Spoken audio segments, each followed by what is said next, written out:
Bien, hola a todas y a todos. Después de un largo tiempo sin habernos visto, sin habernos encontrado de esta forma a través de esta plataforma, me da mucha alegría volver a contactarme con ustedes, aunque ya hemos estado de alguna manera en contacto porque algunos ya han ido entregando de forma adelantada el trabajo para este 4 de junio, para esta clase donde nosotros retomamos el tema del Jesús histórico.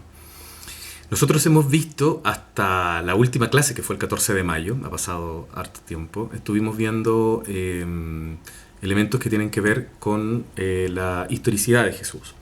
Cómo de alguna manera las fuentes que nosotros tenemos, que son pocas, recordemos que las fuentes no cristianas son muy escasas, y que las fuentes cristianas, si bien son un poco más que las fuentes no cristianas, tienen la particularidad de tener, del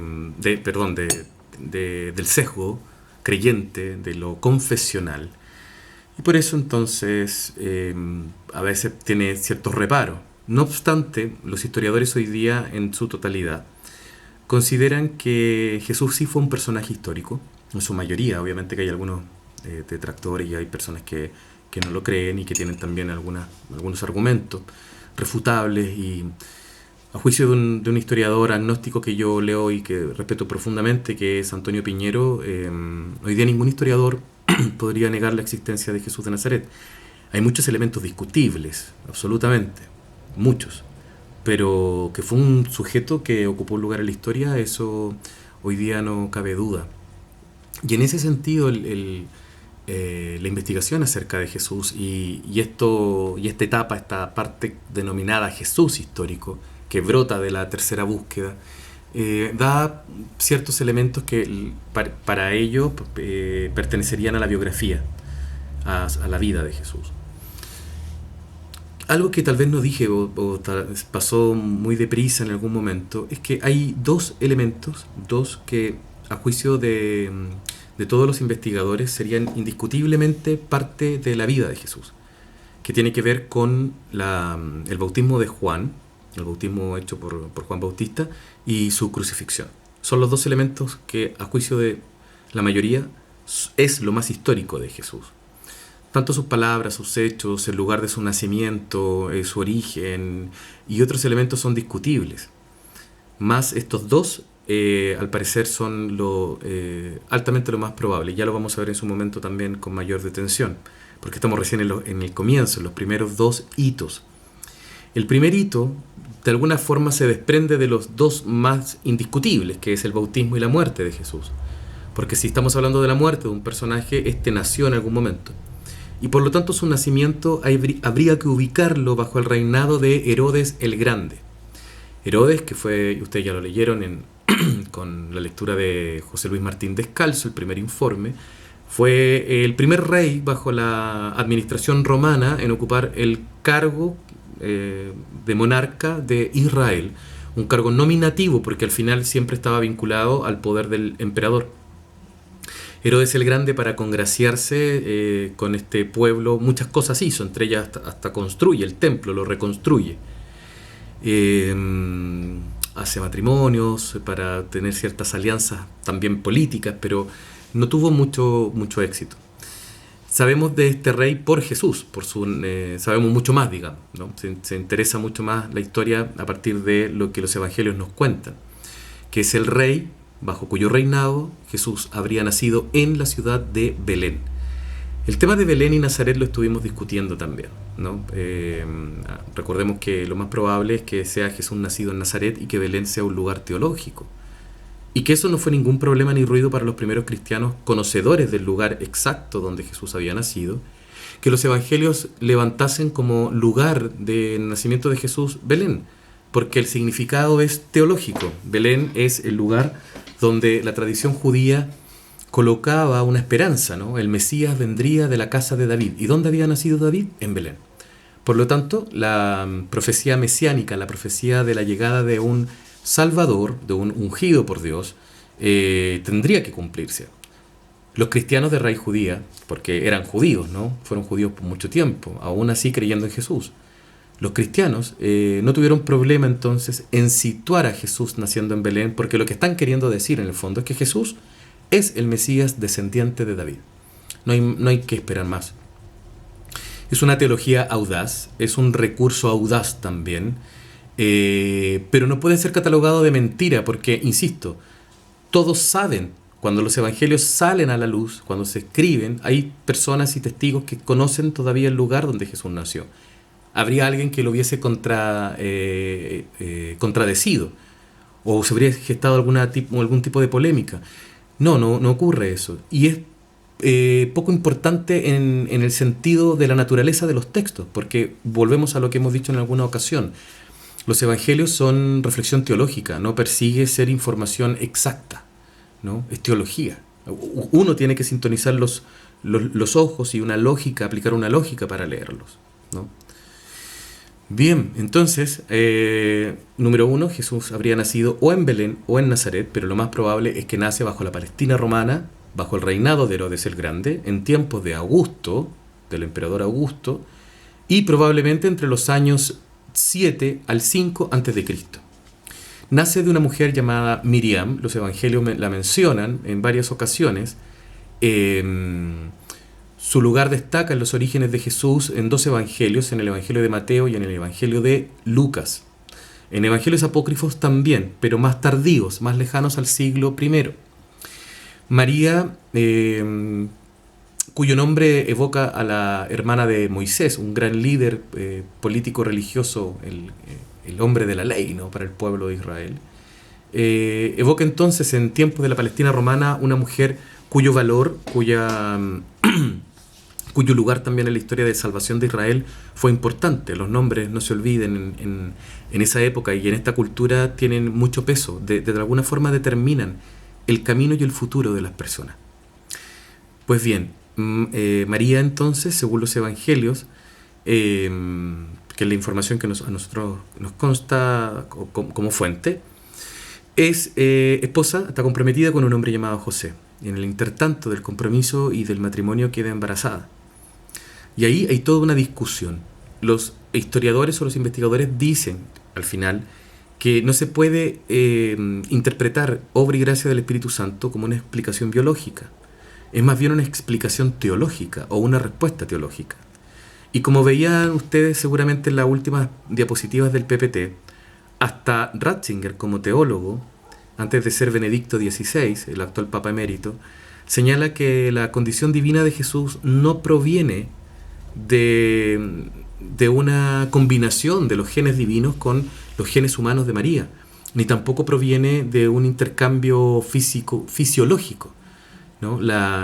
Jesús es hijo de Dios ónticamente, en un fundamento que tiene a la base del ser, y no necesariamente a través de un intercambio molecular. Por lo tanto, con esto, Ratzinger, y de alguna forma también el magisterio eclesial, debiera tender a pensar, o se tendería a pensar, que si Jesús es producto de una relación sexual, no habría problema, porque su condición de hijo es mucho más profunda, ¿no? El problema es que las referencias que se hacen sobre María o el origen de Jesús en particular en otras fuentes que no son las cristianas, como el Talmud, yo les señalaba, ¿no?, o el documento que se llama Contra Celsum, que es escrito por Orígenes allá en el siglo III después de Cristo, hacen menciones al origen de Jesús de forma más, por decirlo de manera eufemista, poco clásica, ¿no?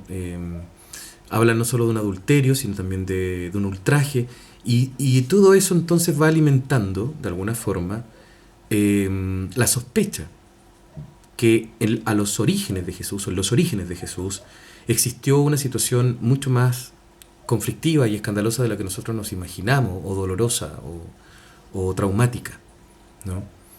Pero hay un silencio de los evangelios, o mejor dicho, una reinterpretación de los hechos, donde cobra importancia que Jesús provenga de David, y en ese sentido José cumple un lugar muy importante en el relato, porque al ser José descendiente de David, y al reconocer a Jesús como su hijo, luego pasa entonces Jesús a ser de la casa de David. Eso es lo interesante, lo importante dentro del relato, que a José se le ubica como una pieza clave y fundamental para justificar que Jesús es descendiente de David y por tanto puede ser el Mesías. Y por lo tanto los ojos están puestos en ese elemento más que en la forma en que Jesús fue concebido. Y eso al lector de los evangelios prácticamente no le causa esa impresión. Pero es evidente que el centro tiene que ver más con la descendencia que con el acto en sí. Si uno incluso hila más fino, cuando el ángel le habla a José en sueños y le dice: José, hijo de David, ahí está el acento, no temas en tomar a María como tu legítima esposa, porque lo que ella ha concebido del Espíritu Santo es.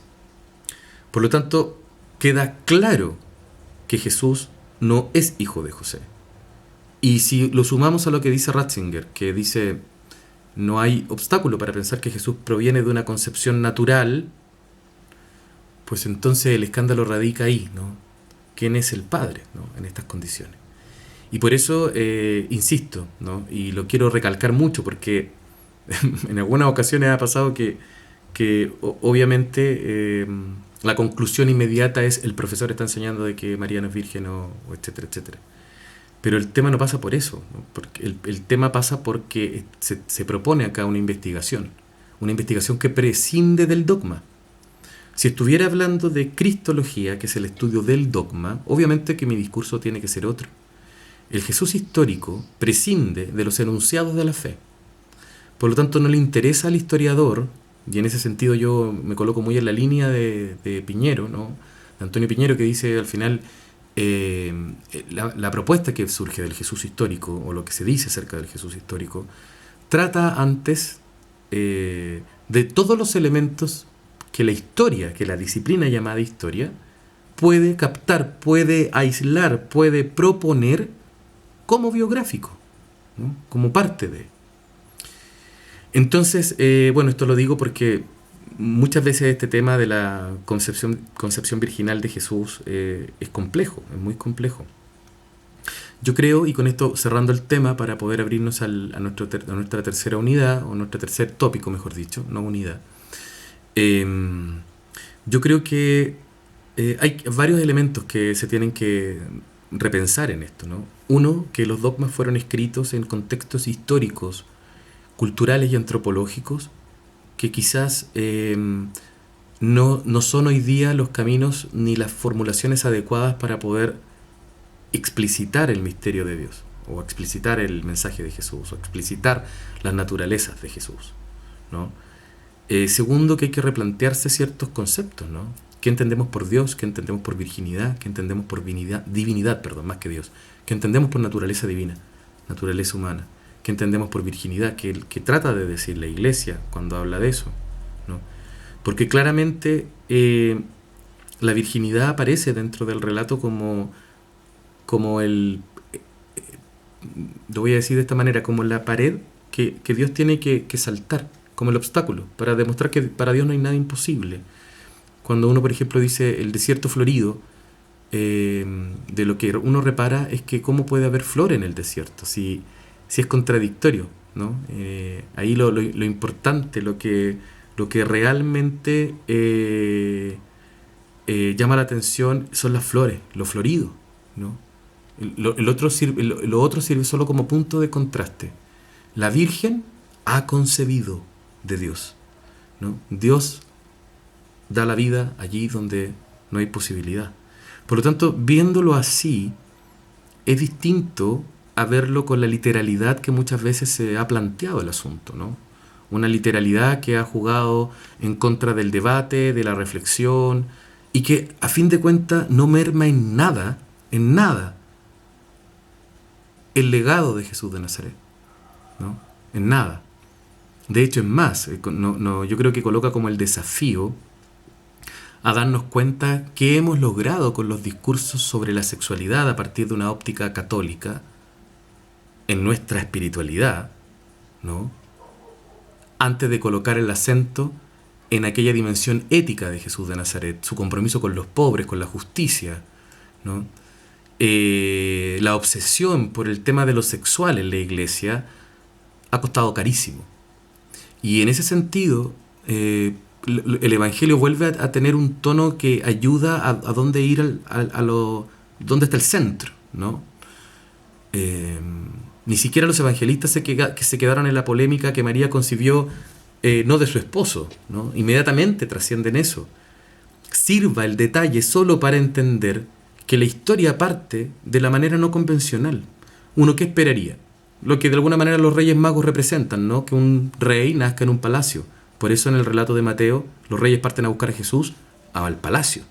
No se imaginan que estaba en una casa sencilla y había nacido, según el relato de Lucas, en un pesebre, donde los animales pasan la noche.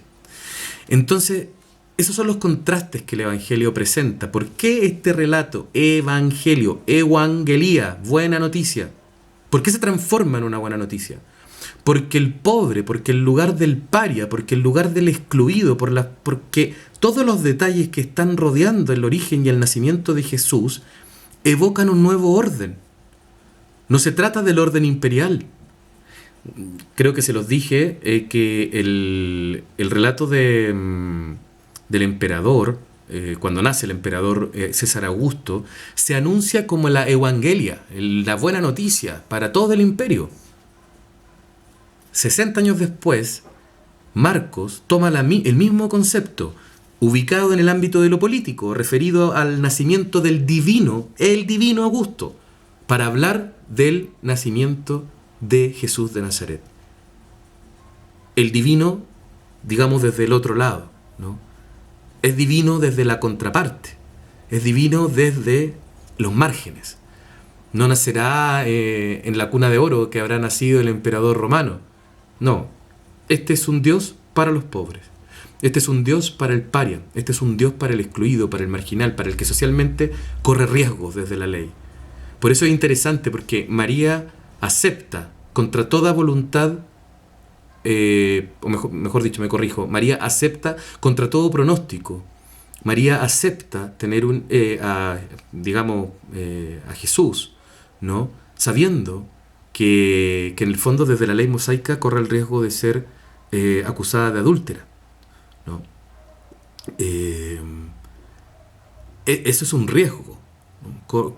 Arriesga su vida. Y por otro lado, José también corre riesgos.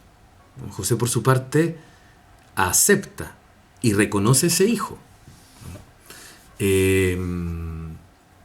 Miente, digamos, ante la ley. Entonces es curioso porque cómo entra, entre comillas, el Dios de los cristianos a la historia, entra con toda la adversidad de la ley, ¿no? Entra irregularmente. Pero claro, como todo esto está envuelto en cintas de regalo para Navidad, con pompones, con luces, con arbolitos y con nacimiento, se empaña el escándalo que los evangelios quieren, con lo que nos quieren llamar la atención. Por eso quizás Marcos evita hablar del nacimiento de Jesús por los conflictos que esto podría en sí traer, y Juan, el Evangelio de Juan, va a evitarse todo problema diciendo: al principio era el verbo, o sea, desde siempre, y el verbo se hizo carne y habitó entre nosotros, puso su morada, y etcétera, etcétera, etcétera, y vino Juan y lo bautizó, y listo, se acaba el problema. Nos saltamos el escándalo, ¿no? Nos saltamos el escándalo. Pero bendita la hora que a Mateo y a Lucas se le ocurrió hablar del tema, para dar un tono de esperanza a que el Evangelio está dirigido al marginal, social, religioso, económico. Es buena noticia para el pobre que Dios se haya hecho pobre. Es buena noticia para el que está siempre al margen de la ley, ¿no? Es curioso porque es una paradoja. Invierte todos los valores, ¿no?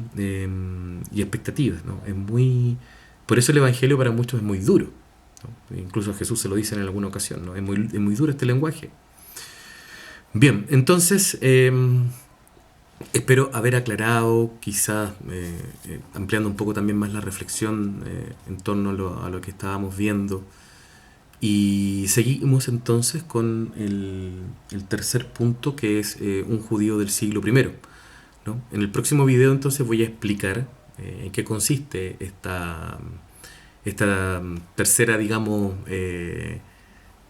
característica o parte de los hitos biográficos de la vida de Jesús. No es propiamente tal un hito que aparezca dibujado dentro en los evangelios o descrito dentro de los evangelios, sino que tiende a ser elementos de la generalidad cultural aplicables a un personaje o a un sujeto que vivió en la Palestina romana del siglo I. Entonces, en el video que viene a continuación les invito a que vayamos profundizando, viendo sobre los elementos que se mencionan, ¿no?, en relación a un judío de la Galilea del año 30. Nos vemos entonces en el siguiente video.